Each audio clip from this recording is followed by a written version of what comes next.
With my aloof CEO, Willow, I've been in a fake marriage for 2 years and the contract is finally about to expire. According to the agreement, she'll give me $50 million as divorce compensation on the day of signing. With my heart racing and my hands trembling, I couldn't help but scream inside, "Sign it, hurry up and sign it." My Maldives sunshine is and bikini beauties are all waiting for me, but who knew? Willow's hand suddenly stopped. "Come on, sister, don't mess things up at such a crucial moment." President Liu, Lawyer Lin asked, "Is there any problem?" Willow Lee ignored him and just stared straight at me. "Don't tell me she found out I secretly drank her precious red wine last week." No, impossible. I clearly refilled that 1982 Lafite with some cheap stuff. Chapter 1. I stared at the divorce agreement in front of me, my fingers tapping lightly on the mahogany desk. Lawyer Lin's assistant whispered, "Mr. Wong, how's the coffee? Does it suit your taste?" "Oh, very good, thank you." I came back to my senses, lifted the cup of Blue Mountain coffee worth half my day's salary and took a sip. Bitter as hell. Honestly, worse than the 10 yuan instant coffee from a convenience store. The assistant politely left the room, and I continued staring blankly at the document. To be precise, at that number printed on it. 50 million, 50 million, a whole 50 million. I held back the urge to burst out laughing, fireworks exploding wildly in my heart. Instead, 2 years after 2 whole years of this contractual marriage, it was finally coming to an end. From today on, I, George Wang, was about to reach the peak of my life, an ocean view villa in the Maldives, a limited edition Ferrari, and no more boring business banquets with that workaholic President Liu has arrived. Hearing the assistant's announcement, I instantly adjusted my expression, putting on that melancholic yet restrained look. I practiced this gentleman about to be divorced, face in front of my bathroom mirror for 2 months straight, guaranteed to make anyone think I was a good man being abandoned. The door opened and Willow entered, her heels sharp enough to kill. Today she wore a navy suit that made her pale skin glow even brighter. As always, she removed her sunglasses and gave me a quick glance, the same way someone might glance at the office photocopier. "Lawyer Lin, are the documents ready?" Her voice was as cold as ever about the frozen meat in the freezer. "Everything is ready, President Lee," Lawyer Lin replied respectfully, handing her the documents and a pen. "As long as both you and Mr. Wang sign, the agreement will take effect." I watched her take the pen, my heartbeat speeding up. Almost there, almost there. My free life was right in front of me. Willow skimmed through the contract terms, confirming that the 50 million breakup fee was accurate, and lowered the pen tip toward the signature line. My breath hitched. "Sign it, hurry up and sign it." My Maldives sunshine, beaches and bikini beauties are waiting, but just as the pen was about to touch the paper, Willow's hand suddenly stopped. My heart nearly leapt out of my throat. "Come on, sister. Don't screw up at the critical moment," President Lee, Lawyer Lin asked in confusion. "Is there any problem?" Will ignored him and just kept staring straight at me. That look made chills run down my spine. Could it be she found out I secretly drank her treasured wine last week? No, that can't be. I clearly refilled that 1982 Lafite with some cheap knockoff Willow, snapped the pen shut, and stood up. "I've changed my mind.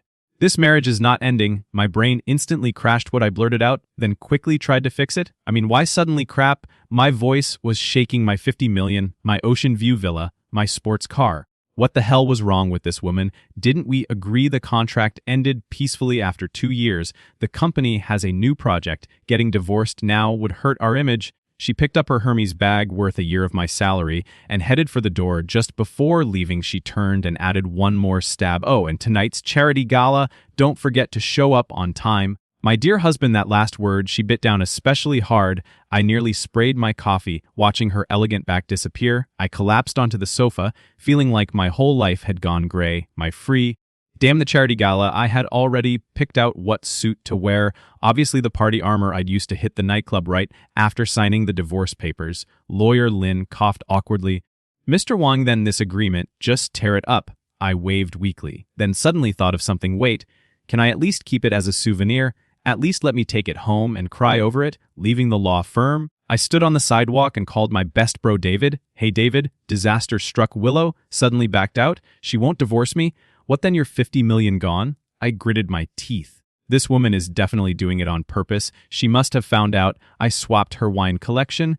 This is her revenge. "Hold on, David," suddenly lowered his voice. "Do you think maybe she's actually fallen for you?" I almost choked on my own saliva. "Are you crazy, Willow? That workaholic ice queen. Do you know what she said when I gave her a necklace for her birthday? Such luxury items affect work efficiency. Next time, Just convert it into cash and donate it to charity.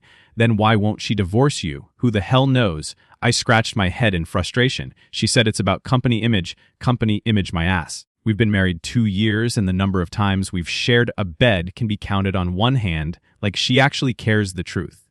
We hadn't even shared a bed front, but hey, got a safe face in front of a friend. After hanging up, I stood dazed on the street for a while. Then I suddenly remembered tonight's charity gala and my mood hit rock bottom again. I'd have to put on a polished mask, go play the devoted husband, and endure those fake smiles from rich people looking at me like I was just a pretty boy living off a woman. Wait a second, I narrowed my eyes. Since Willow doesn't want a divorce, then I'll make her beg for it. I'll cling, annoy, stir up drama, and be as unbearable as possible with Willow's workaholic personality. She won't last a month thinking of this hope rekindled in me. 50 million. Just wait. I'll get you one way or another, but first I'd better swap back that bottle of Lafayette I tampered with. Chapter 2. If Willow ever found out I was afraid, I wouldn't even get 50-cent breakup compensation.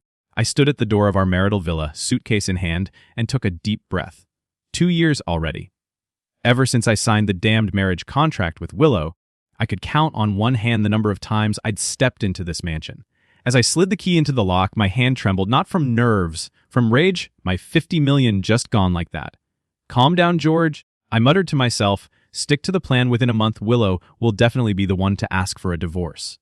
The moment I pushed the door open, a faint jasmine fragrance wafted over me. The living room was spotless, exactly the same as the last time I'd been here, which basically meant Willow hadn't been staying here either. Dragging my suitcase upstairs, I paused in front of the master bedroom door for 3 seconds, then decisively turned around and headed to the guest room. Sure, the contract said we had to act like a loving couple, but keeping some distance in private was better. Besides, my current goal was to make Willow hate me, not actually live with her. I had barely set down my luggage when my phone buzzed a text from Willow Charity, Gala Hyatt Hotel, 7 p.m., don't be late. I rolled my eyes at the screen. Typical Willow, even without punctuation, her words carried the tone of a command. Of course, darling, I'll be right on time, I typed back, deliberately cheesy, even adding a disgusting heart emoji. The second I sent it, I regretted it too. Obvious Willow was too smart, she definitely suspects something. But then again, suspicion might work in my favor. Let her think I was acting strange. I unzipped my suitcase and began unpacking. On top were my carefully prepared, annoying husband props, 3 ridiculously flashy shirts Willow hated, gaudy clothing, a bottle of cologne so strong it could fumigate a room, she once said she hated overpowering scents, and a stack of gossip magazines. According to her, reading them was a waste of life. Perfect. I grinned, grabbed the cologne, and sprayed myself like crazy, nearly choking myself to death. Halfway through unpacking, my stomach growled. I checked the time, 4 p.m., still 3 hours until the gala of time to eat, and then dressed myself in maximum obnoxiousness, humming a little tune. I headed downstairs toward the kitchen, but the second I pushed the door open, I froze. Willow was sitting at the dining table, surrounded by documents, fingers flying over her laptop keyboard. She lifted her head and glanced at me, her brows instantly furrowing. What did you spray? New cologne. You like it? I deliberately spun around, letting the scent spread even more. Willow's nose twitched, but she quickly returned to her blank expression and said flatly, "It's fine." Wait, that's not right. Wasn't she supposed to wrinkle her nose in disgust and tell me to wash it off? There's food in the fridge. Heat it yourself. Willow didn't even look up again. I grabbed the excuse to escape and rushed to the fridge. Inside, everything was neatly arranged in containers labeled Monday, Tuesday, Classic Willow.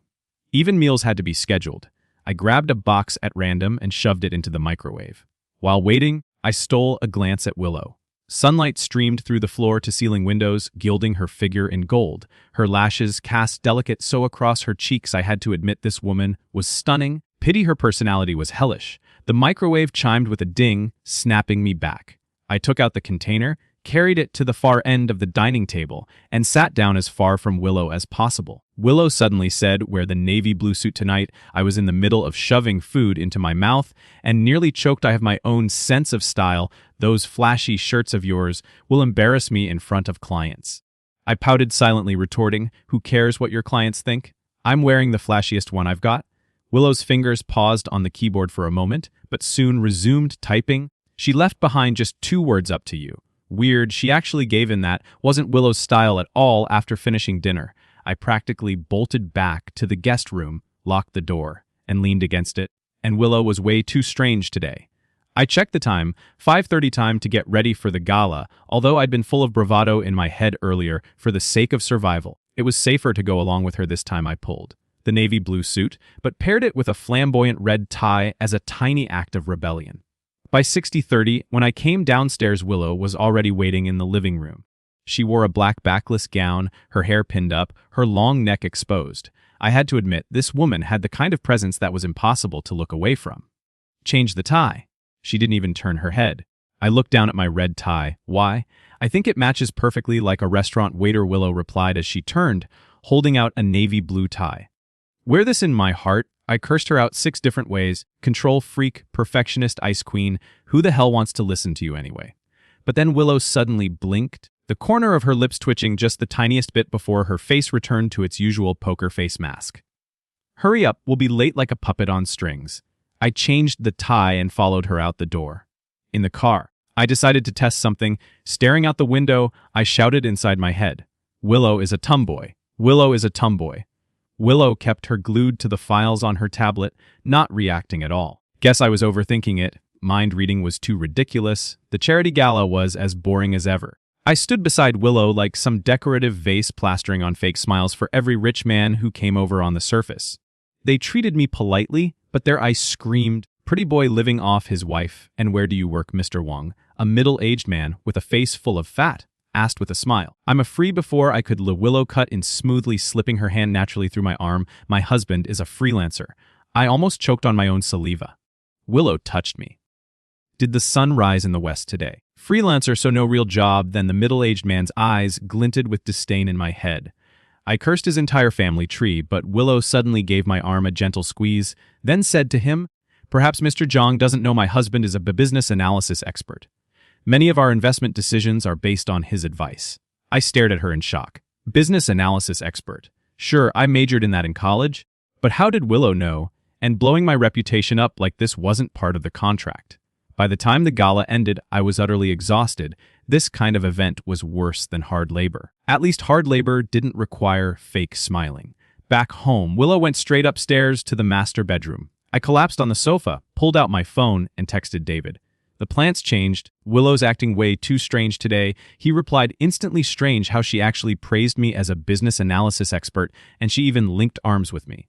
Holy shit, don't tell me she's falling for you. Get lost. I shot back with an angry emoji. Starting tomorrow, we execute Plan A, Plan A, and David's carefully designed clingy husband strategy, bombarding Willow every day with countless texts and calls until she couldn't stand me anymore and begged for a divorce at 7 in the morning. The alarm went off and I jumped out of bed, immediately sending Willow my first message, good morning, darling. What a beautiful day. Miss you. The moment I hit send, I got goosebumps all over. Willow usually woke up at 7:30, never earlier. I waited for her to reply with a simple get lost or maybe just block me outright, but my phone buzzed almost instantly to my shock. Willow replied, good morning, the weather is indeed nice. Don't forget breakfast. I stared at the screen for a full minute. This wasn't right. Willow never replied to this kind of boring message, much less cared about whether I ate or not. Unwilling to give up, I sent another. What time are you off work today? I'll come pick you up, let's have dinner together this time. It took 5 minutes before her reply came. 7. I want Japanese food. I nearly dropped my phone. What the hell, Willow agreeing to a date? According to David's theory, she was supposed to be disgusted by me all day long like some lunatic. I sent Willow a message every 30 minutes from have you eaten lunch? Is the office AC too cold? I left nothing out, and the scarier part, Willow replied to every single one. She even took the initiative to send me a picture of her lunch. By 6:30 p.m., I was standing outside Lu Group's headquarters feeling like an idiot. Plan A had completely failed, and now I had no choice but to accompany Willow to Japanese dinner. Mr. Wang. A voice called from behind. I turned and saw a man in a sharp suit, fake smile plastered on his face. Martin, I nodded. He was Willow's vice president, always mocking me whenever he got the chance. Martin looked me up and down, then said, didn't expect to see you here. President Liu has an important meeting tonight. She won't have time to see you. Just as I was about to snap back, Willow's voice came from the building entrance. George, I turned. She was in her signature business suit, heels clicking crisply against the marble floor. Martin's expression instantly shifted to respectful. President Liu, didn't you say you had to work late reviewing the merger case tonight? He asked, changed my mind without even glancing at him. Willow walked straight over, unexpectedly linking her arm through mine. My husband booked Japanese. Martin's face looked like he'd swallowed a fly. I barely held back my laughter, deliberately kissing Willow on the cheek. "Let's go, darling." Once we stepped out of the building, Willow immediately released my arm, her icy demeanor snapping back into place. "Nice acting right back at you." I smirked, then asked, "Why do you help me shut down Martin?" Willow arched an eyebrow. "Don't you hate him?" "Of course," but I suddenly froze, staring at her. "Wait, how do you know I hate him?" "Every time you see him, your face looks like you stepped in dog crap," Willow said calmly. Okay, fair explanation, but still something felt off at the Japanese restaurant. Willow even poured me a cup of sake. "I heard you majored in business analysis in college." "Yeah, but I haven't really used it since graduating," I answered cautiously. "How did you know that it's on the marriage registration form?" Willow took a sip of sake. "Why didn't you pursue it as a career?" I shrugged. "Never found the right opportunity." The truth was, I wasted a year gaming after graduation, and after that I never managed to find a relevant job. "Interested in joining Lou Group?" Willow suddenly asked. I nearly spat out my drink. "What, the company has a new project that needs business analysis?" Willow said, her expression dead serious. "Salary will be market standard." I narrowed my eyes. Why the sudden kindness? Willow set down her cup and met my eyes directly. "Because I think you're wasting your talent." That answer completely caught me off guard. I had expected her to say something like, "Because the contract isn't over yet," or "for the sake of the company's image." "I'll think about it," I replied vaguely, but inside I was wondering, what on earth is this woman plotting? Chapter 3. At exactly 7 in the morning, I crouched outside the master bedroom door like some secret agent, ear pressed against the wood. No sound. Willow should still be asleep. I cleared my throat and called out in the sweetest, most nauseating voice. "Darling, time to get up. The sun's already shining on your butt." From inside came a loud thud like a pillow hitting the door. Perfect, just as planned. I grinned smugly and continued, my tone so sugary it could rot teeth. "I made breakfast for you, hearts-aped eggs and toast." The door suddenly yanked open. Willow stood there, hair slightly messy, eyes still drowsy and yet still breathtaking. She was in a silk nightgown, neckline slightly loose, revealing a delicate collarbone. I quickly looked away, chanting silently in my head, 50 million, 50 million, 50 million. "When did you learn to cook?" Willow's voice was husky from sleep. "I learned just for you." I winked silently, adding, "Actually, it's just takeout with some plating." Willow narrowed her eyes, and that look sent chills down my spine. Could she have found out already? "Thanks," she suddenly said, then walked straight toward the dining room. I froze. "Wait, that's it? No sarcasm? No get lost at the table?" Willow ate my soul, called Aid, loving breakfast in small, delicate bites, her expression calm, as if she were dining at a Michelin 3-star restaurant. I sat opposite her, feeling like a nervous skulkin, waiting for the teacher to grade his homework. "Eggs too salty. The toast is burnt." She put down her fork, but I appreciate the thought. My jaw nearly hit the table. That wasn't Willow at all. According to David's script, she should have wrinkled her nose in disgust and said something like, "Don't ever put this garbage on the table again." "What are your plans for today?" Willow dabbed her lips with a napkin, her movements graceful, like she was shooting a commercial. "Nothing special." I stammered completely, forgetting all the lines I had rehearsed. "Then come to the office with me." Willow stood up. "There are some documents that need your signature." My eyes widened. "What documents?" "Joint property confirmation papers." She said it so casually. "Since we're not divorcing, certain procedures need to be updated." My heart skipped a beat. Joint property? Doesn't that mean my 50 million is doomed? I just remembered I have a dentist appointment today. I jumped up. A very important dentist appointment. Willow gave me a faint amused look. "Is that so?" Then another day she walked toward the stairs but suddenly turned back and added, "Oh, and I'll message you at noon. Make sure you reply like an idiot." I nodded automatically. Only after she went upstairs did I collapse into the chair. This wasn't right. Something was definitely not right. Willow wasn't repelled by my clinginess. She was actually doubling down and clinging back. I pulled out my phone and dialed David. "David, plan A is a total failure. Willow actually likes me being clingy." "That's impossible," David screamed on the other end. A workaholic like her should hate being disturbed. But she just asked me to go with her to the office, and she said she'd text me at noon. There was silence for a few seconds. Then David muttered, "George, are you sure this is just a contractual marriage?" "Of course we haven't even held hands," I hissed, "except for the necessary public appearances." "Then why is she suddenly acting like this?" David said under his breath. Unless what? Unless she's really falling for you." I almost crushed my phone in my hand. Are you out of your mind, Willow, like me? Do you know what she said the last time I gave her flowers for her birthday? These meaningless plants only attract bugs and cause allergies. Then how do you explain her attitude toward you now? I was speechless. Yeah, how do I explain it? Unless a terrifying thought struck me. David, what if she can hear what I'm thinking? The sound of roaring laughter exploded from the other end. Ha ha ha, are you insane? Mind reading? What do you think, this is a sci-fi? I thought so too. It was absurd, but Willow's behavior lately had been far too abnormal. At exactly noon, my phone buzzed. A text from Willow: have you had lunch? I stared at the screen, fingers trembling. Should I reply? If I did, wouldn't that just encourage her clinginess? But if I didn't, I could already imagine Willow's icy face deducting my breakup compensation. I ate. How about you? I finally replied, even throwing in a disgusting heart emoji. Willow replied instantly, I'm eating. There's a company gathering tonight. You're coming? Not a question, a command. Classic Willow. I didn't even know why there were always so many gatherings, but afraid she'd bring up the joint property confirmation papers again, I didn't dare argue what kind of gathering. I asked Wangdu celebration banquet, 7 o'clock. Don't be late. I curled my lip and cursed, silently, control freak. Immediately my phone buzzed again. Remember to dress formally. I nearly threw my phone across the room. Was this woman actually telepathic? Chapter 4 at 7 in the evening, dressed in the navy blue suit Willow had chosen. I stepped into Lu Group's headquarters in the elevator. I adjusted my tie in the mirror, running through tonight's plan B in my head. Since being clingy didn't work, I'd switch strategies. Play the role of a frivolous playboy and embarrassed Willow in front of everyone. The celebration banquet was held in the top floor room, already buzzing with voices. By the time I arrived, Willow stood at the center. Surrounded by senior executives like a queen receiving her subjects' worship, she wore a burglary gown to her skin, pale as snow, her hair loosely pinned up to reveal a slender neck. I took a deep breath, puffed out my chest, and strode forward. Darling, my voice was loud enough for half the hall to hear. Every head turned, including Willow's. I seized the chance to wrap my arm around her waist and planted a loud kiss on her cheek. Sorry I'm late, traffic was terrible.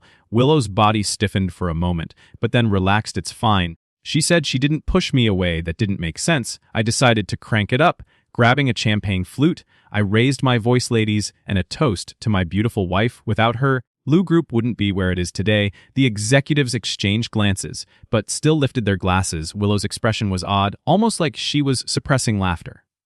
Mr. Wang is truly a model husband, one female executive said with a smile. Of course, I tightened my arm around Willow. I cook Willow breakfast every day, text her at lunch to remind her to eat, and give her massages at night. Willow suddenly coughed, her face flushing bright red. Finally couldn't take it anymore. President Liu is really lucky, another female colleague said enviously.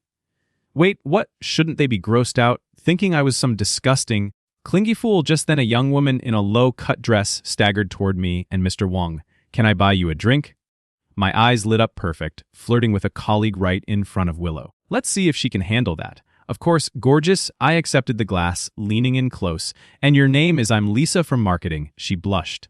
I've always admired you, Mr. Wang. I shot a triumphant glance at Willow, only to find her chatting with the CFO, not even looking this way. Damn it, Mr. Wang, you're so handsome. Lisa leaned in closer, her boozy breath hot against my face. So much better than the man in this company. That's when I realized she was drunk. She practically draped herself over me, her hands wandering up my chest. Panic set in. This was supposed to be an act. I never actually wanted to cheat. Miss Lisa, you've had too much. I tried to push her away, but she clung on like an octopus. Mr. Wang, will you take me home? She whispered in my ear. I froze, screaming inside, I'm dead. If Willow sees this, I'm finished. She'll kill me, and I won't see a single cent of my 50 million. Need a hand? A cold voice cut in from behind. I turned and there was Willow, standing with a dangerous smile. President Liu. Lisa instantly let go of me and snapped to attention. I was just your drunk, Willow said calmly. The company will cover your cab fare. Go home and rest. Lisa scurried away like a so that had just seen a cat. I stood frozen, cold sweat dripping down my back. Willow, let me explain. No need. Willow handed me a glass of juice, an added drink, less alcohol. I dumbly accepted the glass, utterly confused. That reaction was way too normal. According to the script, wasn't she supposed to explode in anger and humiliate me in front of everyone? President Liu, a greasy middle-aged man, walked over. I heard the recent acquisition went smoothly. Willow nodded. Thanks to the team's hard work, and this must be your husband. The men looked me up and down. Truly a fine-looking gentleman. I rolled my eyes inwardly. Bootlicker Willow suddenly slipped her arm through mine. Yes, my husband has given me plenty of professional advice. Professional advice? When the hell did I ever give her professional advice? This woman could lie without blinking after the banquet. Willow actually suggested we go home together. In the car, she leaned back with her eyes closed to rest. I, on the other hand, secretly studied her profile. Moonlight streamed in through the window, tracing out her perfect. I suddenly noticed her lashes, long, like little fans had enough staring. Willow spoke suddenly. I still shut. I jerked my gaze away. Who's staring at you? I was looking out the window. Willow let out a soft chuckle and said nothing more. Back at home, she headed straight for the bedroom. At the door, she paused. By the way, tomorrow's the weekend. We're going golfing. What? I don't know how to play golf? I'll teach you. She shut the door, leaving me standing alone in the hallway. Dumbfounded, I returned to the guest room and messaged David. Plan B failed. To Willow didn't even care when I flirted with a female colleague. David replied, "Bro, I'm more and more convinced she really likes you." Bullshit. I angrily typed back, she's just what? I couldn't even come up with a reason. Willow's behavior lately was far too abnormal. Completely out of character for her Ice Queen persona, unless a ridiculous thought popped into my head. Unless you could actually hear my thoughts and knew I was just acting. I shook my head, banishing the absurd idea. Mind, tomorrow's golf there. I had to find a way to make her bring up divorce herself. Chapter 5. The next day, I put on the clothes she had picked for me and followed her to the golf course. Whacked. The golf ball shot out like a cannonball, tracing a perfect arc in the air, then landed squarely on the head of a rich guy in the next lane. Oh, a scream echoed across the entire golf course. I stood frozen, hands trembling around the club. Great, I was doomed this time. George Wong. Willow stormed over, heels sinking into the grass. Her teeth were practically grinding. Was that on purpose? I blinked innocently. I told you, I don't know how to play golf. That was the chairman of my group. Willow hissed under her breath. Do you have any idea we're negotiating a partnership with them? I rolled my eyes inwardly. Not my problem. Outwardly, I put on a guilty face. Sorry, darling. Should I go apologize? Willow took a deep breath, then suddenly smiled. Sure, go ahead. Wait, that wasn't right. Wasn't she supposed to be furious and canceled the whole outing? Reluctantly, I shuffled over to the old man, clutching his head. Terribly sorry, sir. Your President Lou's husband are sent you, the old man glared. Do you know that shot could have sent me straight to the ICU? How about I buy you a drink? I offered with a sheepish grin. A drink, he snorted. I quit drinking 20 years ago. Crap, flattery backfired. I glanced at Willow. She was sitting calmly under a sun umbrella, sipping iced tea, watching the show like it was entertainment. In the end, I had to sign off on a medical bill with a terrifying number just to settle it. On the way back to the clubhouse, I drooped like a drowned dog. Happy now, Willow handed me a glass of lemonade. Ecstatic, I muttered. Now you see how terrible it is to bring me along, right? Next time just go by yours. No, I think it was fun. Willow cut me off. Let's come again next weekend. I spat out the water. What? Willow raised an eyebrow. What, you don't want to exercise with me? I was speechless. Had this woman lost her mind? Logically, she should never want to see me again after this. Back home, I collapsed onto the sofa, reflecting on life. The golf plan failed. The clingy plan failed. The Playboy plan failed. Willow's tolerance was beyond imagination. Looks like it's time for harsher measures, I muttered, pulling out my phone and searching how to be a terrible husband. The next morning, I deliberately slept in until the sun was high. When I went downstairs, Willow had already gone to work. On the dining table was a note. B breakfast is in the microwave. I curled my lip and dumped the breakfast straight into the trash. Then I began executing my terrible husband plan. Step 1, scatter dirty socks everywhere. Step 2, play video games in the living room until 3 a.m. Volume maxed out. Step 3, order piles of junk food delivery and stack the empty boxes on the coffee table. Step 4, use Willow's fancy teacups as ashtrays. Even though I didn't smoke 3 days later, the apartment looked like a pigsty.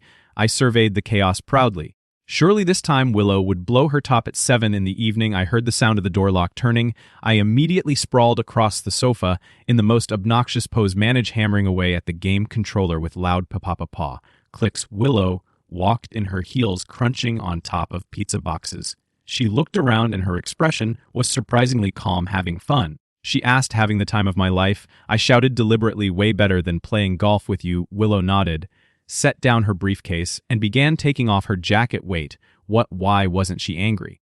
Don't you think the house is too messy? I probed a little. Willow bent down and picked up one of my dirty socks.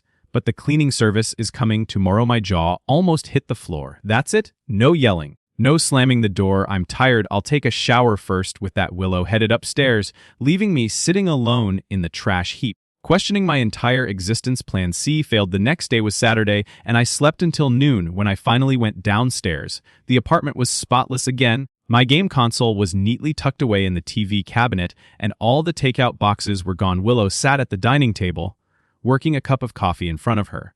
But something looked off. Her face was pale, her eyes bloodshot, and she kept coughing. "You're sick." I blurted out. Willow shook her head. "I'm fine." When I got closer, I saw beads of sweat on her forehead, and her lips were cracked. She was obviously running a fever. "Did you check your temperature?" I frowned. "No time." Willow didn't even look up. "This merger case is due Monday." I yanked her laptop out of her hands. "If you're sick, then rest." Willow finally looked up, her gaze sharp. "Give it back." "No." I hit the computer behind me. "Go lie down upstairs. I'll go buy you medicine." "Not necessary." Willow stood to snatch it back, but suddenly swayed, nearly collapsing. I quickly caught her, and the heat radiating from her skin shocked me. "God, you're burning up like this and still working. Let me go."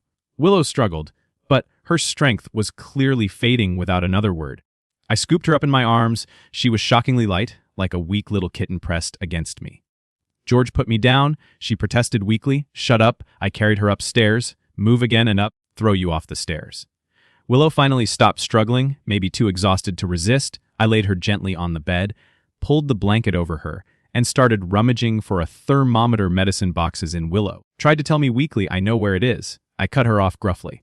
Truth was, I had no idea. I finally found it in the bathroom cabinet. The thermometer read 39 degrees C. I swore out loud, then dug out the fever-reducing pills. "Take it." Willow shook her head. "It'll make me drowsy. I still have work." "Work my ass." My voice rose with anger. "You want to fry your brain and end up an idiot." Willow blinked in shock at my outburst, then obediently took the pill and swallowed it.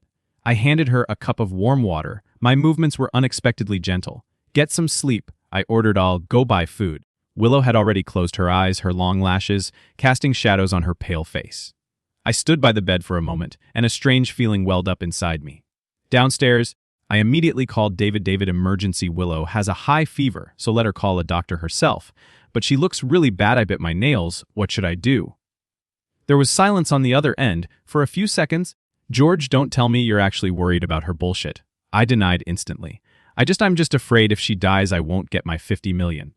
David let out a cold laugh. "Then, why are you calling me?" I was speechless. Yeah, why was I calling David? Shouldn't I just let Willow fend for herself? Whatever. I hung up in frustration, grabbed the keys and stormed out. An hour later I came back, carrying bags stuffed with fever medicine, porridge, fruit, and even a bouquet of flowers. The shop clerk said patients recover faster, in a good mood, so I just grabbed one. Yeah, that's all. No other reason, just afraid she'd die and I wouldn't get my 50 million. When I went upstairs, Willow was still asleep, but restlessly, murmuring faintly in her dreams. I quietly sat everything down and sat at the bedside watching her without her strong CEO mask. Willow looked incredibly fragile. Her brows were, and her cheeks glowed with an unhealthy flush from the fever. Almost without thinking, I reached out to brush aside the strands of hair on her forehead, only to flinch at how scorching hot her skin was. She needed physical cooling. I rushed to the bathroom, dampened the towel, and came back to lay it gently across her forehead. Willow let out a soft sigh of relief in her sleep. For the next few hours, I played the role of a dedicated caretaker, changing the towel regularly, checking her temperature, helping her drink water. Willow drifted in and out of consciousness, and every time she opened her eyes to see me there, she looked surprised before quickly slipping back into slumber. Chapter 6. By 8 in the evening, her temperature finally dropped to 38 degrees. I let out a sigh of relief, only then realizing I was starving. Just as I was about to go downstairs to grab food, Willow suddenly grabbed my wrist. "Don't go." Her voice was so weak it was almost inaudible. I froze. Was Willow asking me to stay? "I am just getting something to eat," I stammered. "I'll be right back." Willow seemed to understand and slowly loosened her grip. I bolted downstairs like I was fleeing, my heart pounding wildly. This wasn't right, not right at all. Why was I taking care of her? Why did I get nervous when I saw her in pain? Why did I feel so strange when she held on to me when I brought hot porridge back to the bedroom? Willow was already awake, propped against the headboard, looking much better. "Thanks." She took the bowl softly. I snorted. "Don't get the wrong idea. I just don't want the cops to think I killed you if you croak in front of me." Willow's lips curved faintly. She gave a smile in response. She sipped the porridge slowly while I sat there pretending to play with my phone, secretly sneaking glances at her. She looked much healthier. Guessed the fever medicine was working. You've been here the whole time, Willow suddenly asked. I shrugged. Where else would I be? I thought you'd take the chance to go out and have fun. Am I that kind of person? I rolled my eyes silently, adding though that really was my original plan. Willow actually laughed weakly but genuinely. As she answered no, we lapsed into a strange silence. After she finished porridge, I set the bolt aside and casually took her temperature again, 37.4, much better. I sighed in relief. You should be fine by tomorrow. Willow studied me for a long moment, then said quietly, You're actually good at taking care of people. Not, I denied instantly. Just what I had no idea. I just couldn't stand by and do nothing while she was sick. Go to sleep. I muttered stiffly. I'll be in the next room. Call me if you need anything. I stood up to leave, but Willow suddenly said, George, what tonight? Can you stay? Her voice was soft. I don't want to have nightmares. My eyes widened. Willow acting cute, that was even scarier than her having a fever. Whatever, I stammered, dragging a chair over to the bedside. Just go to sleep already. Willow nodded and closed her eyes. I sat there in the darkness, listening to her steady breathing, my emotions swirling like a spilled paint palette. Why was I staying? Why wasn't I seizing the chance to push for divorce? Why did my chest tighten every time I saw her looking so vulnerable? Moonlight spilled through the window, falling across Willow's sleeping face. I suddenly realized just sitting here watching her like this didn't feel so bad. The next morning, sunlight pierced through the gap in the curtains, stabbing at my eyes. I groggily opened them, only to realize I'd spent the night slumped awkwardly beside Willow's bed, my neck aching like I had whiplash. Willow was already awake, sitting up, a tablet in hand, brows furrowed in concentration. Her complexion was much better, though her lips were still pale. You feeling better? I asked hoarsely, rubbing my neck. Willow glanced at me, at Mem, classic Willow, concise to the point of cruelty. I stood and stretched, bones cracking under the strain. God, had I really slept on that hard chair the whole night? Willow didn't even look up as she said, You should have slept in the guest room. You think I wanted to sleep here? I rolled my eyes. Who was the one holding on to me and refusing to let go last night? Her fingers froze on the tablet, the tips of her ears turning slightly red. I was delirious from the fever, just talking nonsense. I was about to retort, suddenly noticed the headline on her screen. Low Corporation, suspected of financial fraud, stock price plummets 15%. What's going on? I leaned closer to get a better look. Willow instantly locked the screen and said flatly nothing. Company business, hey, I already saw the headline. I frowned. Financial fraud, is that for real? Of course not. Her tone was icy. It's just malicious short selling. She threw back the covers and got out of bed. Her movements were steady, but I caught the subtle way she supported herself on the nightstand. Still sick and already pretending to be fine. This woman, seriously, where are you going? I blocked her path to the office. Willow brushed off my hand. Now is not the time to stay in bed. You still have a fever, so what? She was already at the wardrobe picking out clothes. Every 1% drop in stock price means tens of millions in losses. My mouth opened, but I couldn't think of a rebuttal. Knowing Willow, she would drag herself to the office, even if she had to crawl. Suit yourself. I turned toward the door. Just don't blame me if you keel over. Despite my words, I still headed straight to the kitchen downstairs. 10 minutes later, I came back with a cup of hot honey water and 2 slices of toast. Eat. I shoved the plate into Willow's hands. I don't want you fainting. On the way, she blinked in surprise before accepting it. Thanks. While she ate, I secretly pulled out my phone and looked up the news. It was worse than I thought. An anonymous letter accused Low Corporation of inflating profits, even attaching SOICA AD internal documents obviously forged. But the market had already panicked. So how are you planning to? I asked. Willow buttoned up her shirt collar, hold a press conference to clarify, and have legal prepare a lawsuit. Too passive. I shook my head. With this kind of malicious short-selling, clarification alone won't cut it. You need to find out who's behind it, and at the same time give the market a stronger signal. Willow paused mid-themos with her tie, staring at me in surprise. You actually know about this? I shrugged. Didn't you say I was a genius at business analysis? So what do you suggest? For once, there was a trace of genuine consultation in her tone for a moment. Announce a major investment or acquisition right away to show the company's financial strength. Second, get a few heavyweight partners to stand publicly by your side, and most importantly, investigate who's been shorting your stock in huge amounts. Willow nodded slowly, thoughtful. That makes sense. She picked up her phone and dialed Martin call an executive meeting at 9. Also contact President Wang and Chairman Chen. Tell them I'll host them for lunch. After hanging up, she turned to me. Are you coming with me? Me? I pointed at myself to your company. You claim to understand business analysis, don't you? Willow picked up her briefcase. Consider yourself a consultant. I was about to refuse, but then I caught sight of her still pale face. Against my better judgment, the words that came out were fine. I've got nothing else to do today anyway. Chapter 7. Half an hour later, we arrived at the Lu Corporation headquarters. The moment I stepped into the lobby, I could feel the tension in the air. Employees hurried past, whispering to each other. When they saw Willow, worry immediately appeared on their faces in the elevator. Willow suddenly swayed. I caught her just in time. Hey, you okay? I'm fine. She pushed me away, but her fingers clenched tightly around the strap of her briefcase, her knuckles white. The conference room was already full of executives when Willow entered. Everyone rose to their feet. Sit. Willow walked straight to the head of the table. You all know the situation. Let's discuss countermeasures. For the next 2 hours, I sat quietly in a corner watching how Willow commanded the room. Her complexion was still pale, but her thinking was razor-sharp. Each instruction came out crisp and decisive. Against my will, a trace of admiration stirred in me. I think we should stabilize the major shareholders first, said a slick-haired the man. I recognized him as Martin, especially the Ito family. They hold 15% if they sell. The Ito family won't sell Willow. Cut him off. I have a personal relationship with Makoto. Martin's expression soared, but he pressed on. Still, Makoto has been pursuing you for years. Now that your marriage is public, that's my private matter. Willow's tone was icy. Next topic, I let out a silent whistle in my head. Whoa, Willow had a suitor and one who held 15% of the company. Interesting. I think Vice President Martin has a point. A female executive interjected we should take a two-pronged approach, clarifying while also finding a heavyweight partner to stand by us, such as Willow asked, for example. Hashin Group, they've been expanding overseas lately, and their business would complement ours. I couldn't help but laugh. All eyes in the room snapped toward me. Sorry, I raised my hand. But Hashin ISS cash flow is practically broken. Having them stand by you, that's suicide. The room fell silent. Willow narrowed her eyes. How do you know Hashim's having liquidity issues? I realized too late that I'd read it somewhere in the financial news. Which financial media? Willow pressed. Can't remember. I looked away, mumbling, just had that impression. Willow studied me thoughtfully for a moment before turning back to the others.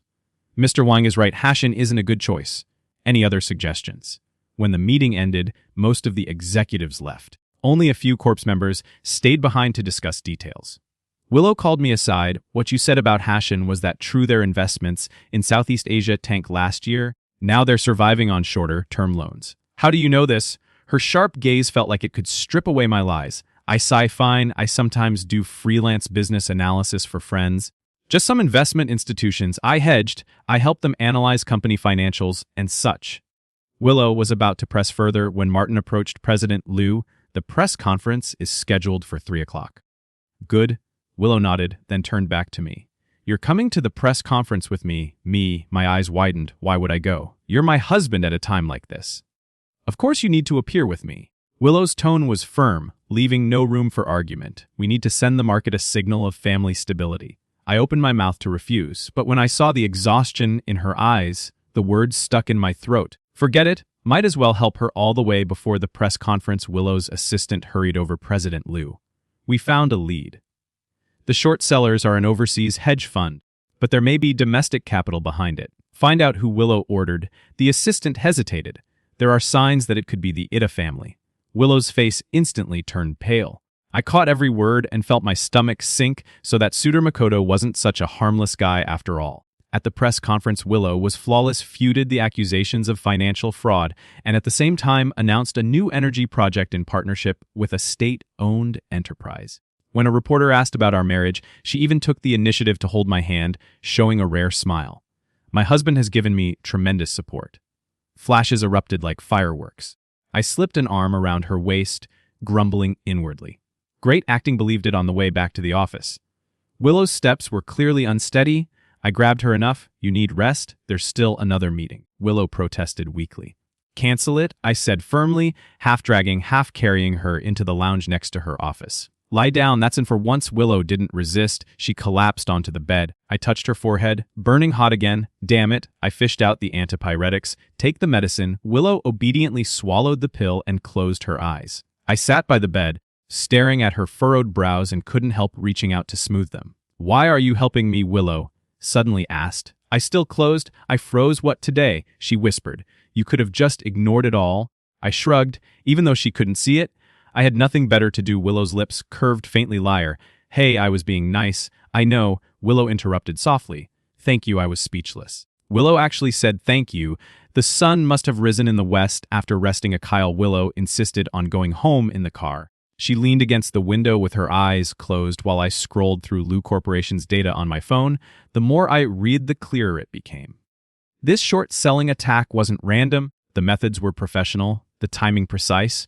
It had the fingerprints of an insider. Who do you think it is? Willow suddenly asked.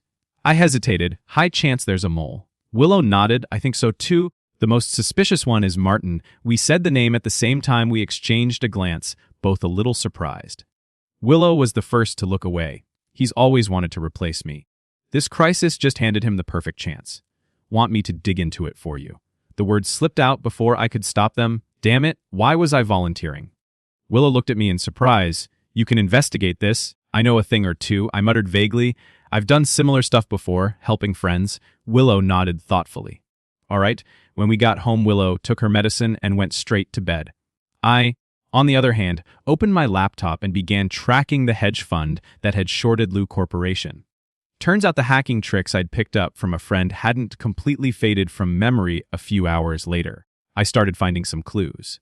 At 2 in the morning, I was staring blankly at a web of fund transfers on the screen when a warm cup of milk suddenly appeared in front of me, still awake. Willow asked from behind me in a bathrobe, her hair down, looking much softer than she did during the day, made some progress.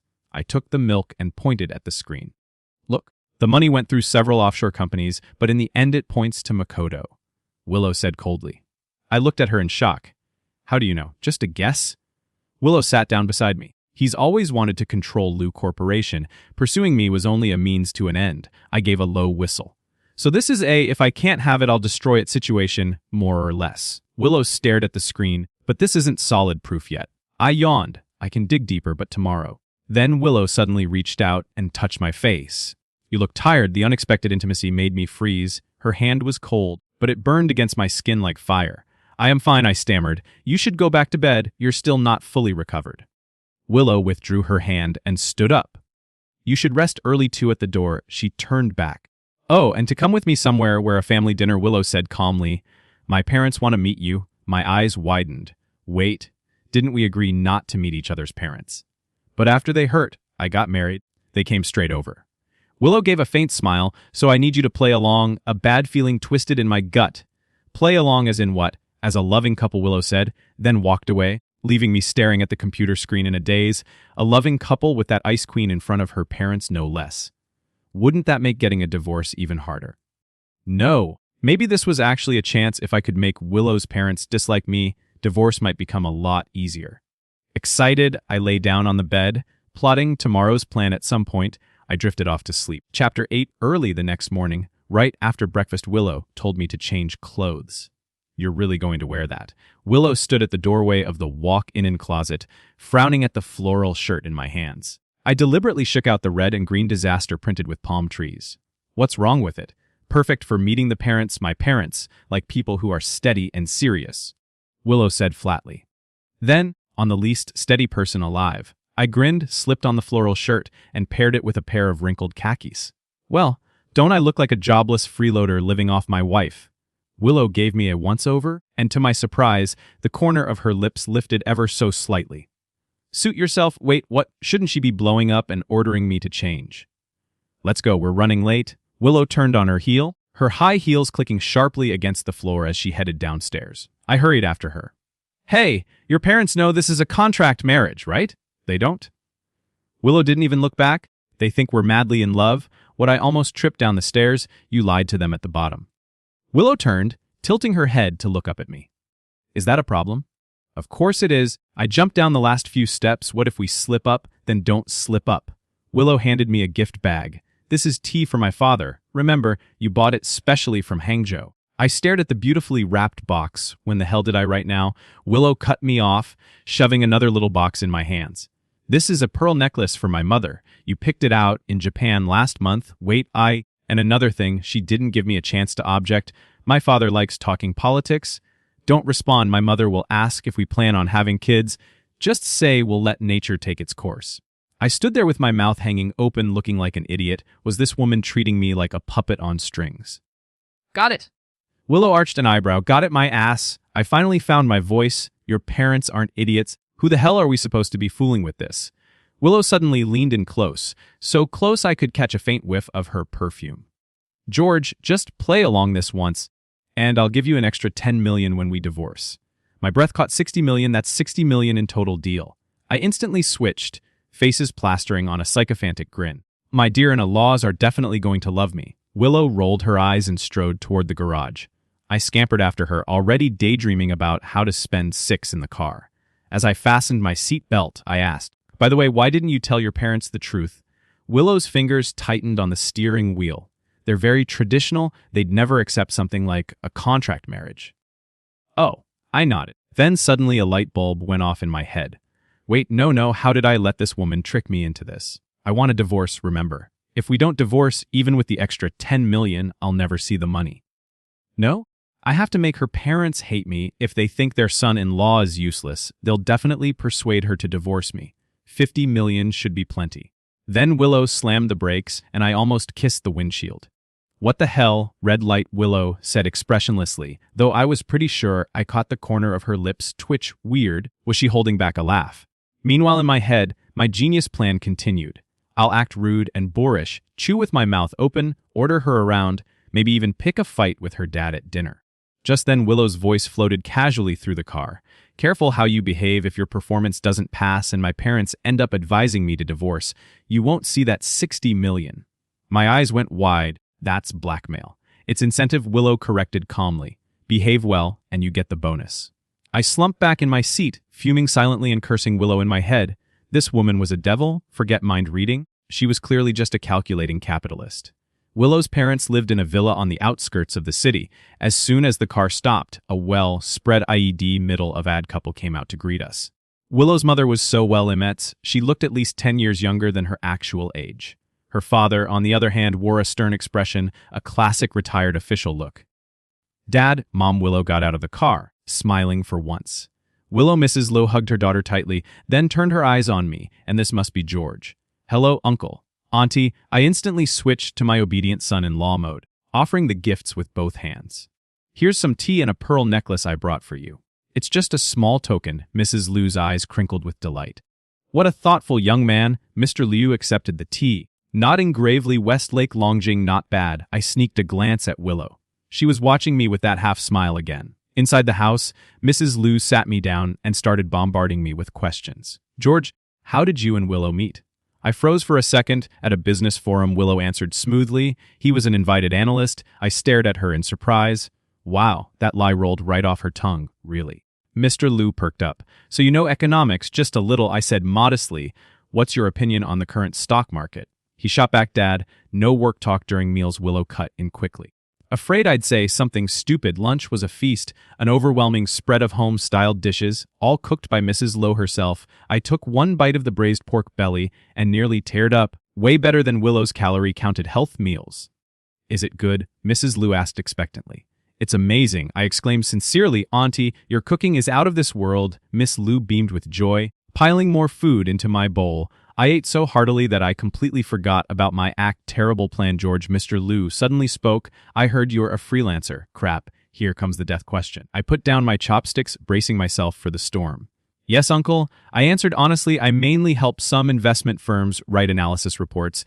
Is your income stable? Mr. Liu cut straight to the heart of the matter.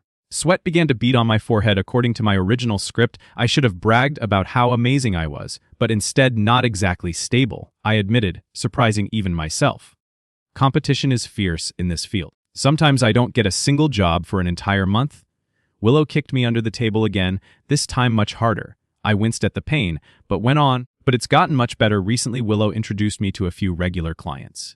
Mr. Liu's expression softened. Willow says you're very talented, she flatters me. I scratched my head sheepishly. Actually, after graduating from college, I wasted a few years.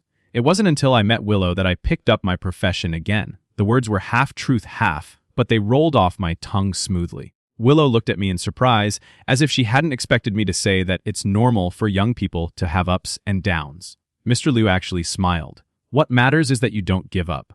After lunch, Mr. Li pulled me into his study for a game of Chinese chess.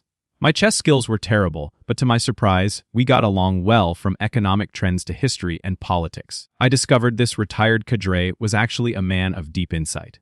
George, midway through the third game, Mr. Liu suddenly said Willow has been strong-willed since she was a child. She keeps everything bottled up, but since being with you, I can tell she's opened up more. My hand slipped, placing the chariot in the wrong spot. Really, last time we had a video call, she actually smiled. Mr. Liu sighed. Her mother and I haven't seen her smile like that in years. Something tightened uncomfortably in my chest, but Willow always wears that cold face around me. Wait, does she secretly smile behind my back? Checkmate, Mr. Liu suddenly declared. I looked down and realized my general had already been cornered. I lost. Mr. Liu began putting away the pieces. Your mind is wandering, thinking about Willow. No, I denied immediately, though for some reason my ears were burning back in the living room. Willow and Mrs. Liu were flipping through a photo album. I leaned closer and saw a picture of a little girl in a ballet tutu. This was Willow at 6, Mrs. Liu said with a fond smile, her first stage performance. She was so nervous she moved both her hands and feet at the same time. Mom Willow's face turned red, a rare sight. I burst out laughing. No way President Lai once messed up that badly. Willow shot me a glare, but in her eyes I caught a rare trace of ease. Sunlight spilled through the window onto her face, and in that moment she looked so alive, completely different from the cold, untouchable businesswoman I knew in the office. I suddenly realized this was the first time I had seen the real Willow. Not my contract wife, not the CEO of the Liu Group, but just an ordinary girl who could still get shy in front of her parents. On the way back, car was unusually quiet. I stole glances at Willow's profile, recalling what her father had said, and felt something I couldn't quite put into words today. Thank you, Willow suddenly broke the silence. I was caught off guard. My parents haven't been this happy in a long time. Her voice was soft, especially after seeing you finish all the food my mom made. I scratched my head. Well, that braised pork was really delicious. George Willow abruptly pulled the car over and turned to face me. You did really well today. Do I get a reward then? No, Willow locked eyes with me. Weren't you planning to act like a lazy freeloader? Why did you change your mind? I froze! Yeah. Why could have easily made her parents dislike me, so why didn't I? Because your dad's actually a good man, I finally said, and that 60 million is pretty tempting. Willow stared at me for a few seconds, then suddenly smiled. Liar. Hey, I buckle up. Willow cut me off, restarted the car, and said, let's go home. Home coming from Willow's mouth, the word carried in warmth. That night, lying in the guest room bed, I replayed the day over and over, her parents' attitude toward me, Mr. Liu's words. Willow's relaxed demeanor in front of her family, all of it left my mind in turmoil. Suddenly my phone buzzed. It was a message from David Bro. How's the plan going? Did Willow bring up divorce yet? I stared at the screen, unable to decide how to reply. The plan that had seemed so clear now felt like a tangled mess. What did I really want? 50 million, freedom, or complicated? I finally typed back, then turned off my phone. Chapter 9. The next morning I woke up naturally. When I went downstairs, Willow had already left for work. On the dining table was a note. My mom left you some braised pork, it's in the fridge. I opened the fridge and sure enough, there was a lunchbox with a label that said for George. A sudden warmth surged through my chest while the meat was heating in the microwave. I turned on the TV. The financial channel was reporting the latest updates on the Liu Group. The stock price has recovered to its pre-restoration. It is said that President Willow is about to announce a major partnership. The screen cut to Willow at a press conference. She was dressed in a perfectly tailored suit, answering reporters with calm confidence. Watching her radiate on screen, I suddenly realized how wide the gap was between us. The ding of the microwave broke my thoughts. I took out the braised pork. The aroma was mouth-watering, yet my appetite had vanished. My phone buzzed again. This time it was Willow. Are you free tonight? Dinner's on me. I stared at the message as if it came from an alien. Willow inviting me to dinner. Did the sun just rise from the west? Why, I replied to thank you for yesterday. She answered. My parents really like you. I looked at the message, emotions tangled in my chest. What they liked was a facade, the role of a perfect son-in-law I had played for a day, if they knew the truth. Phone buzzed again, 6 o'clock, Victory Restaurant. Don't be late, classic Willow order. I shook my head and replied with a single word. Okay. Putting the phone down, I walked to the window and looked at the sunlight outside. Suddenly, I woo if there were no contract. If we were a real couple, what would it be like? The thought startled me. I shook my head to chase it away. Don't be stupid, George. Don't forget about the 50 million. No, now it's 60 million.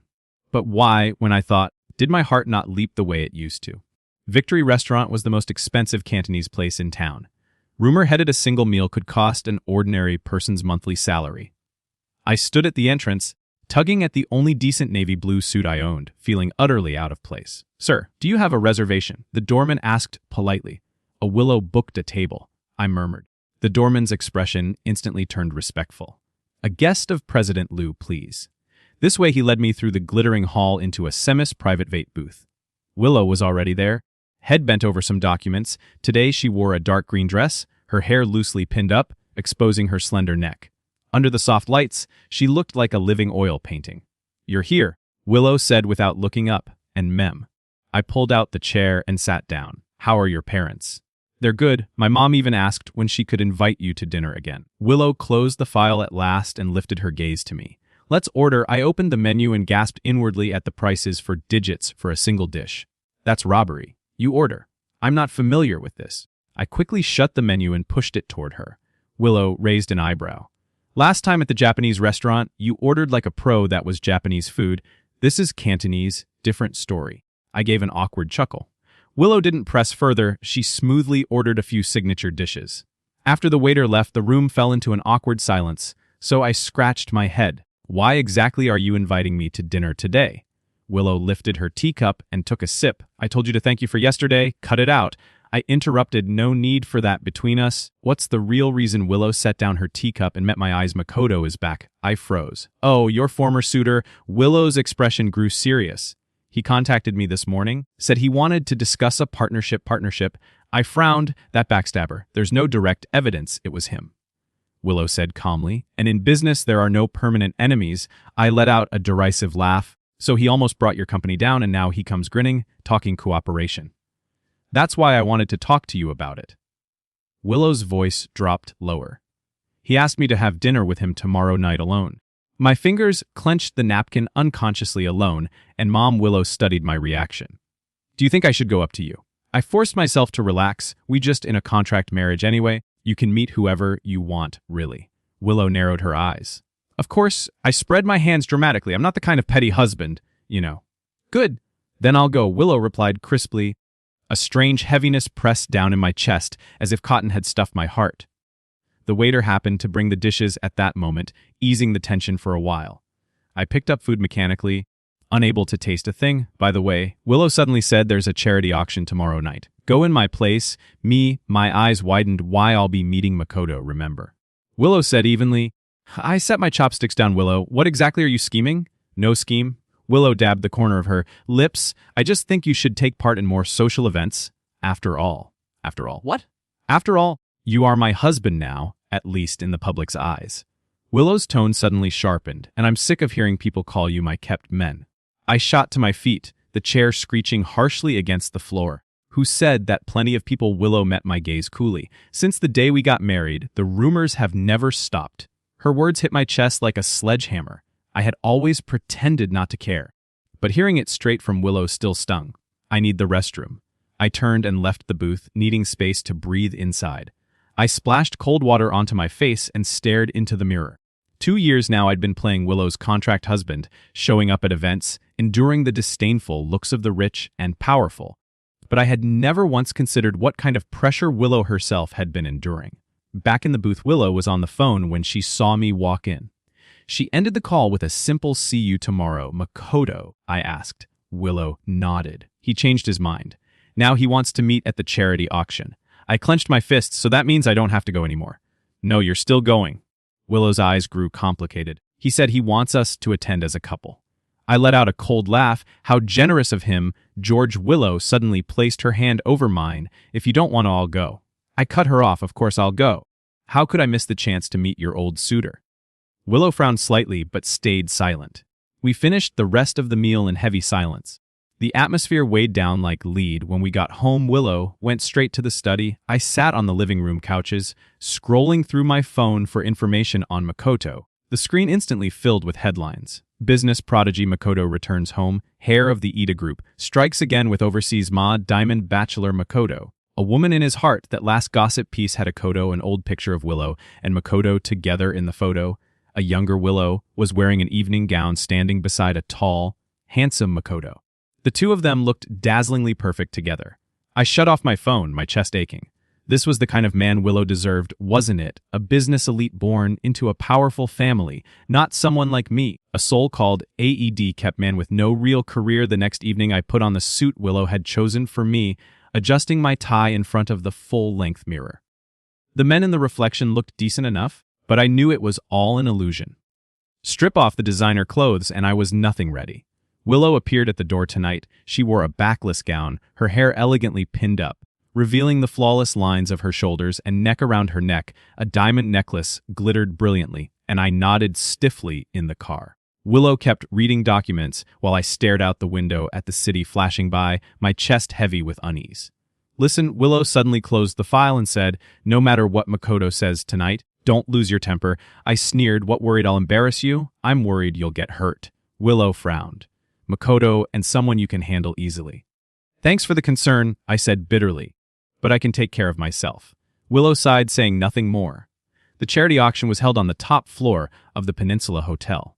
When the elevator doors opened, I was stunned by the luxury before me. Crystal chandeliers, champagne towers, elegantly dressed elites. This was a world I didn't belong to.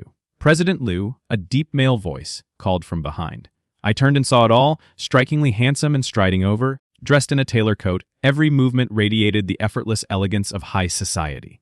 This was Makoto, more dazzling in person than in any photo. President Ida. Willow nodded politely. Makoto ignored me completely, taking Willow's hand. "It's been a long time.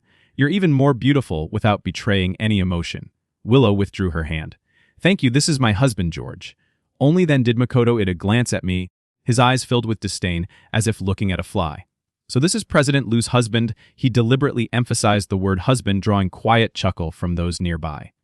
"Good evening, President Ito," I said, extending my hand. "I've heard much about you." Makoto gave my hand a perfunctory shake before turning back to Willow. "Willow, I have some friends who would like to meet you regarding the cooperation project." Willow hesitated briefly, then looked at me.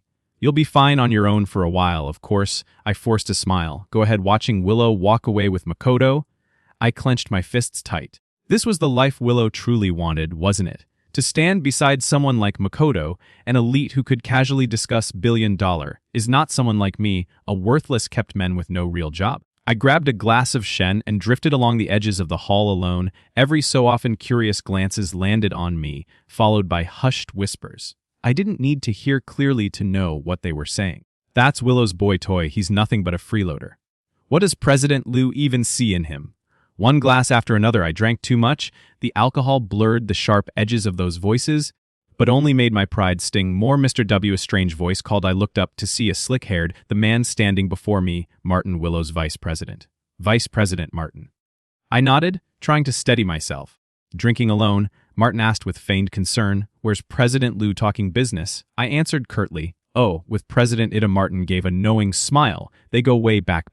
Then they almost what." I narrowed my eyes. Nothing. Martin feigned a slip of the tongue. "By the way, I heard you've been helping President Liu analyze some data lately." My guard shot up. "How did you know that there are no secrets in a company?" Martin sipped his wine. "But I'd advise you not to get too invested. Once President Liu and President Ida finalize a partnership, the company's structure will change drastically."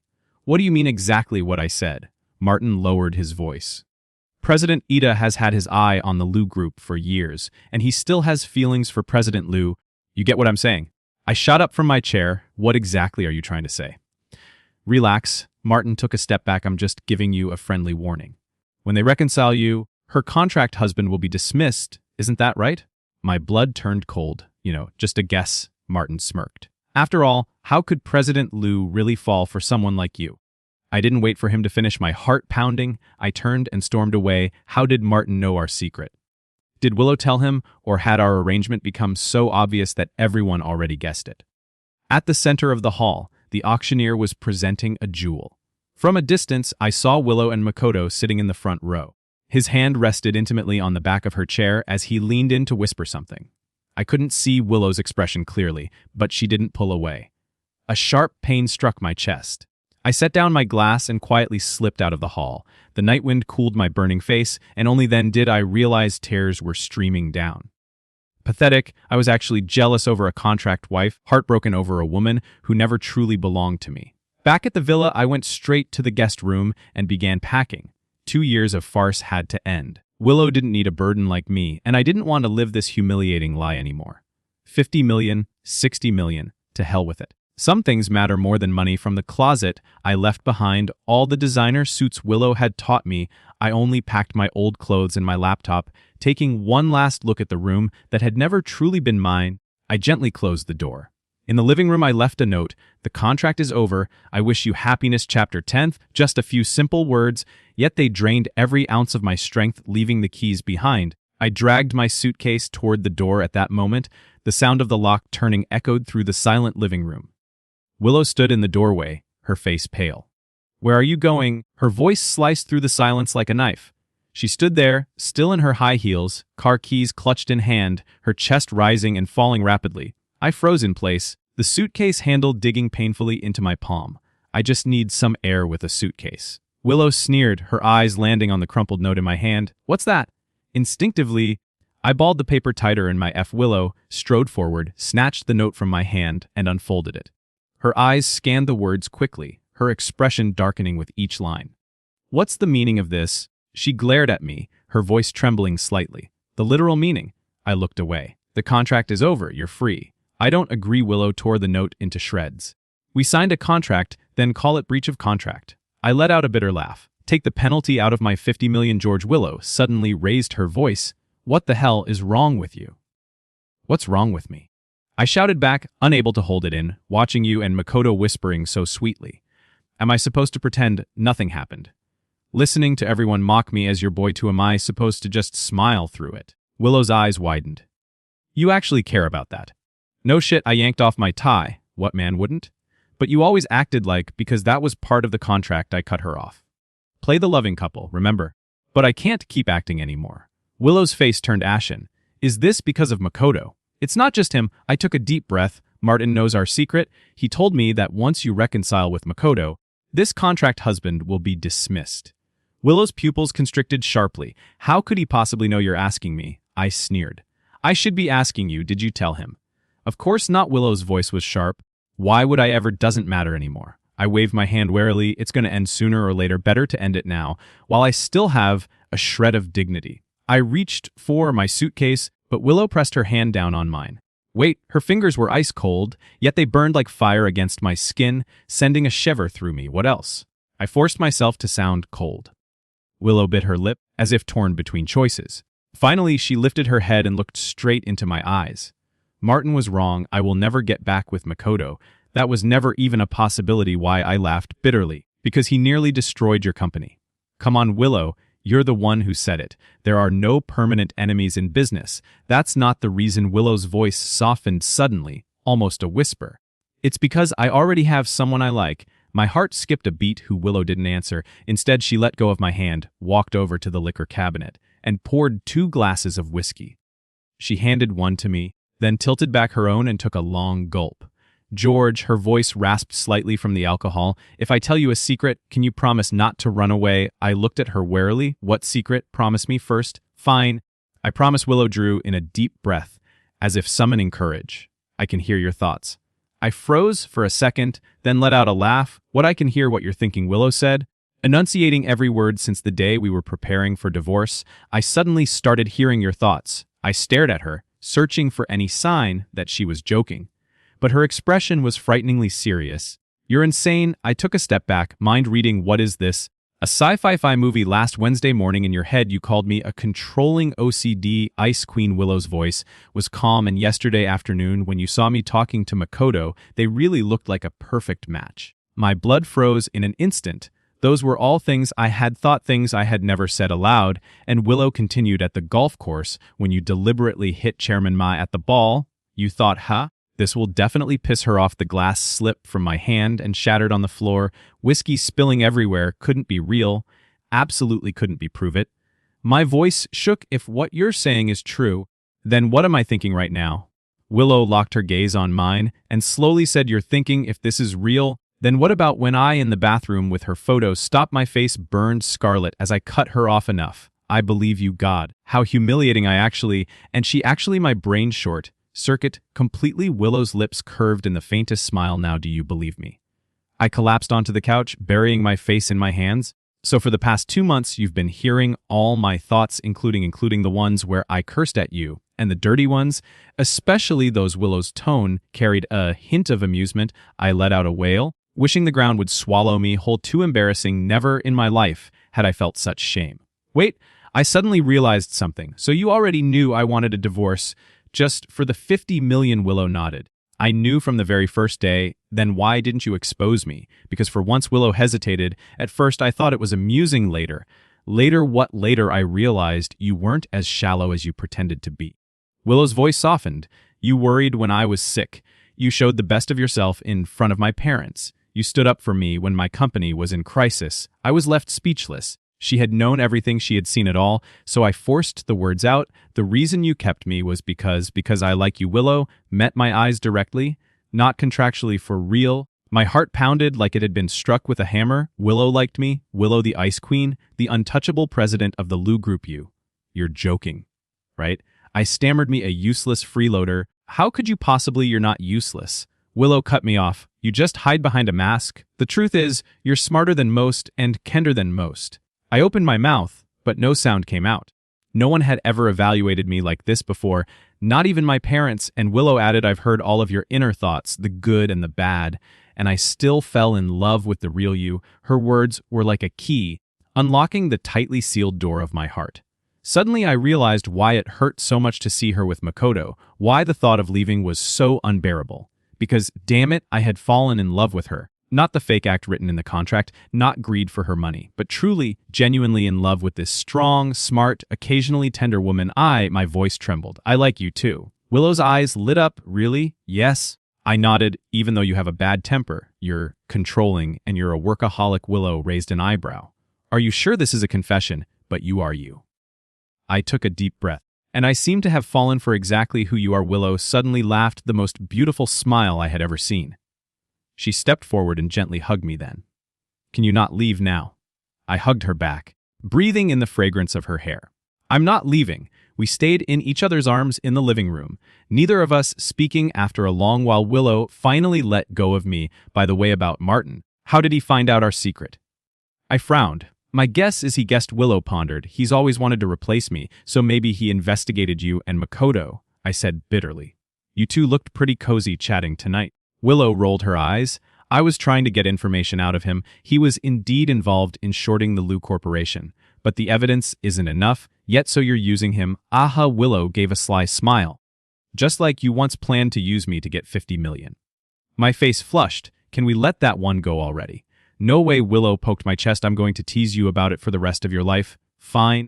Anyway, I've got nothing now. I sighed dramatically, didn't get the money, and even lost myself in the process.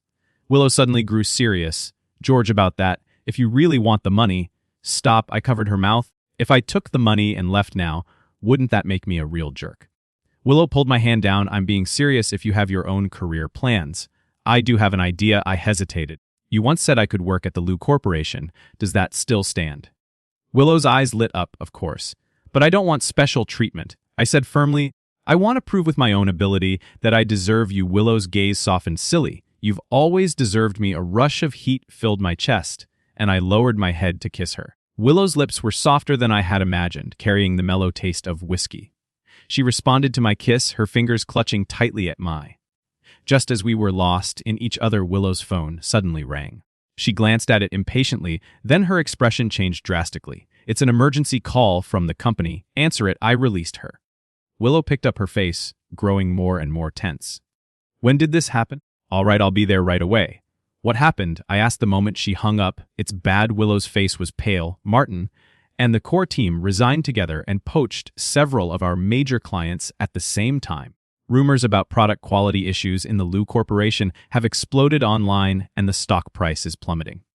I sucked in a sharp breath. Makoto's doing it, has to be him and Martin working together. Willow had already regained her composure and strode toward the study. I need to deal with this immediately. I followed her. What can I do to help without looking up as she opened her laptop? Willow said, help me contact several mainstream media outlets and prepare a clarification statement.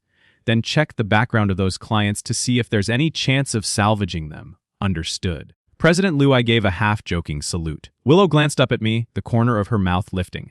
Welcome to the Lu Corporation, Consultant Wang. The next 72 hours we barely slept. Willow handled crisis PR and internal stability, while I used my expertise in analysis and media connections to help her organize information and craft strategies. Through this process, I saw a whole new side of Willow. Resilient, decisive, unflinching in the face of danger. Even in the company's biggest crisis in history, she never once showed panic. That strength, more than her beauty, made me utterly captivated. On the third day at dawn, when we finally brought the situation under control, Willow collapsed asleep at her desk. I gently picked her up, ready to carry her back to the bedroom. Just then, her phone vibrated. A new message flashed across the screen from Makoto. The game has just begun. Either leave George or watch the Lu Corporation go bankrupt. Your choice. Chapter 11. My blood turned cold in an instant. So all of this was because of me. I stared at the message, my fingers unconsciously tightening. That bastard Makoto, he was actually threatening Willow to leave me with the entire Lu Corporation as leverage. And then Willow stirred slightly in my arms, her brows knitting, as if even in her sleep she could sense my anger. I took a deep breath, carried her carefully into the bedroom, and gently laid her on the bed. The moment her head touched the pillow, she curled up like a tired child. I pulled the blanket over her and couldn't resist pressing a kiss to her forehead. Back in the study, I picked up her phone again. Rationally, I knew I should wake her up and discuss a countermeasure, but looking at her exhausted face, I just couldn't bring myself to do it. She had barely slept these past 3 days, and now she was finally resting. I put down the phone and opened my own laptop. Since Makoto had declared war, I had to be prepared. He wasn't the first to underestimate me, and he wouldn't be the last. The bluish glow of the screen lit my face in the darkness as I quickly dug through every piece of public information on Makoto and the Edo Corporation. Financial reports, merger records, media coverage, any clue that might be useful. By the time dawn broke, I finally found a breakthrough. An investment in Southeast Asia that the EO Corporation made last year had problems. The public data didn't match the reports from local media, and the CEO of the acquired company had suddenly resigned recently, posting some telling complaints on social media. I noted down all the leads and was about to dig deeper when the study door quietly opened. You didn't sleep all night. Willow stood at the door, already dressed in professional attire, her hair damp, clearly fresh from a shower. Yeah, I found something. I rubbed my sore eyes. Look at this. Willow walked over and leaned down to look at my screen. The faint scent of her body wash drifted into my nose, distracting me for a moment. You suspect the EO Corporation of financial fraud. Willow immediately caught the key point. Not just that, I opened another file. The Cortec team of the company they acquired all resigned, but the Edo Corporation is still using their patents for promotion. Willow's eyes lit up, which means Makoto's overseas acquisition is just an empty shell, I said excitedly. He spent a fortune buying nothing but useless patents while the real valuable talent has already left. Willow nodded thoughtfully. If we can prove this, the EO Corporation's stock price will crash. I finished her thought, and I found out they have a large debt payment coming due soon. Suddenly, Willow cupped my face and kissed me hard. George, you're a genius. My face flushed red and not bad, but Willow's expression turned serious again. We need solid evidence, not just speculation. I have a way. I gave a mysterious smile. Remember I said I used to help a friend with business analysis. Actually, it's a small team specializing in digging into corporate backgrounds that can help us go deeper. Willow raised an eyebrow. You have resources like that college buddy, now a private investigator. I pulled out my phone. Want me to contact them?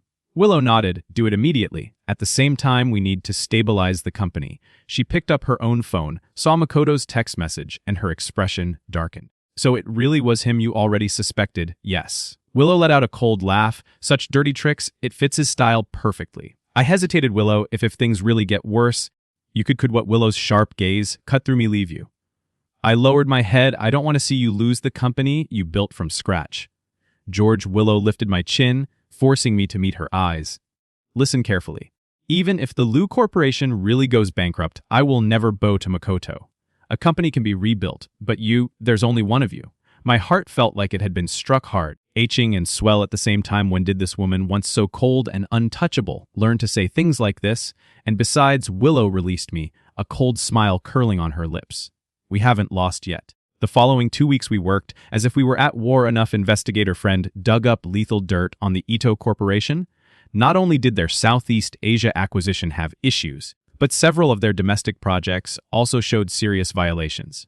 Meanwhile, Willow stabilized the company internally, reorganized the team, and even recruited top industry talents to fill the void Martin left behind. I focused on analyzing market data and helping her craft counterattack strategies. We coordinated seamlessly, like partners who had been working together for years. Sometimes just a glance from Willow was enough for me to understand her thoughts, and I was getting better and better at reading her micro-expressions and subtle gestures. That night, we finally compiled all the evidence, ready to expose the Ito Corporation's scandals to the media. The next day, Willow sat down the last document and let out a long sigh. Finally done, she stretched her shirt, riding up with the motion, revealing a strip of fair skin at her waist. My eyes were drawn to it involuntarily, and my throat tightened. Over the past 2 months, though, we had confirmed our relationship because of the corporate crisis and constant pressure. We had never taken things further. Willow noticed my gaze, raised an eyebrow, and asked, "What are you looking at?" "Nothing." I quickly shifted my eyes away, pretending to straighten the papers. "Just thinking, you look really beautiful." The room suddenly grew quiet, broken only by the sound of shuffling papers. I could feel Willow's eyes on me, but I didn't dare look up George. She spoke suddenly, her voice softer than usual. "We've won." I raised my head and met her bright eyes. "We'll only know for sure tomorrow?" "No, we've already won." Willow stood up, circled around the desk, and stopped in front of me.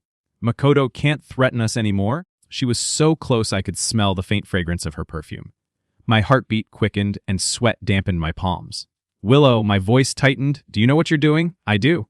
She leaned down, bracing her hands on the arm, my chair trapping me between her and the seat. "I'm seducing my husband." My brain short-circuited instantly. Willow had never used a word like seduce, nor taken the initiative like this. "Are you sure?" I swallowed hard. "We have a press conference tomorrow, which is why we need to relax tonight." Willow's fingers traced lightly along my collar. "Unless you don't want to." I grabbed her wrist and stood abruptly, pressing her against the desk. "You're playing with fire." President Lu. Willow's breathing quickened, but her eyes remained defiant. "So what?" I lowered my head and kissed her fiercer than ever before. Willow responded instantly, her fingers sliding into my hair, pulling me closer, the documents on the desk scattered onto the floor. But who cared? At that moment, my world was only Willow. Her breath, her warmth, the quickening of her breathing in my ear. "Wait." Willow suddenly pushed me back, her cheeks flushed.